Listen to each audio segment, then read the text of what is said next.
I was born in Riga, in Latvia. I find a useful tool is animation, because whatever you do, if you do it many pieces and then turn that into a moving image, then you can describe yourself as an animator. I had a very clear plan with which I applied and what I wanted to do here. I wanted to use it as a production residency to work on yet another animation in a very loose series, which could be called Moving Landscape, where I work with Latvian rural scenes with just normal things, that trees and buildings that move ever so slowly that the impatient spectator doesn't even notice that. And I wanted to do another installation of that. When I came here, I understood that I'm in a completely different country, in a completely different continent, so maybe I should use it and do something slightly more related to the local landscape of a typical Western public sculpture. You find these sculptures are usually abstract, usually orange or bright red, and you find them all over the Western world, and I like them. Yeah, the animation currently has a working title of Normalcy bias, the normal human tendency to ignore or not notice things out of the ordinary. It's probably just a survival mechanism that allows us not to go crazy about all the possible or incredible but still slightly possible scenarios that we could face on our daily routines.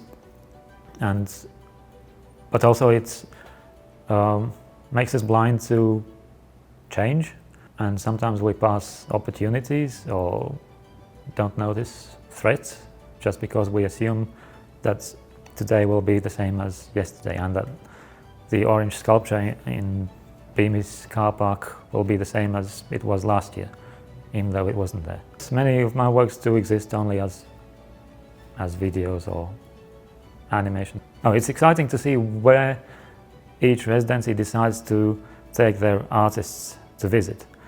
And Bemis took us to a recycling facility, which was one of the first outings that we did together.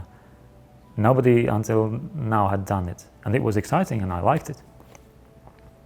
And I understand that I wasn't the only one to return to the recycling facility for resources or inspiration. And Bemis, I think, is also one of the few residencies that has a decent fleet of bicycles. Walking and cycling is the best means to get to know a city, because you can always stop and take a photograph. Not only like the other artists' work, but we get on well as people. The works that I made back at home used the country landscape as the symbol of something typical, something that we have come to be used to and to virtually not notice anymore, because it has been like that for hundreds of years, so we think. Those barns have been there for ages, and those trees just grow there. It was a wonderful moment when it all suddenly came together. And then I was cycling one day, and first I saw a rabbit, then I saw a beautiful landscape somewhere north by the river. And then I remembered all the public sculptures I've seen here, and I understood that's it. That's the main character here in Omaha. Initially, the task that I gave this sculpture was just to see if it can stand up. It has 4 limbs and a body, so it can look anthropomorphic at some point. But initially it is just an abstract sculpture, and in the beginning of the animation it moves. You could believe that it just happens by itself due to the wear and tear or laws of physics. Things just drop and swing a bit.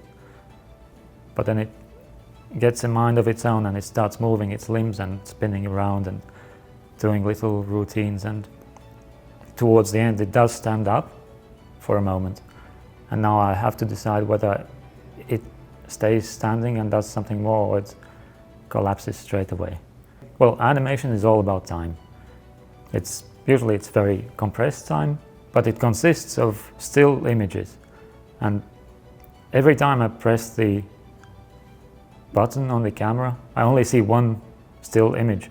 Next day I put it on the laptop and use some moving image application that suddenly brings it to life, and I see where it's coming from and where it's going.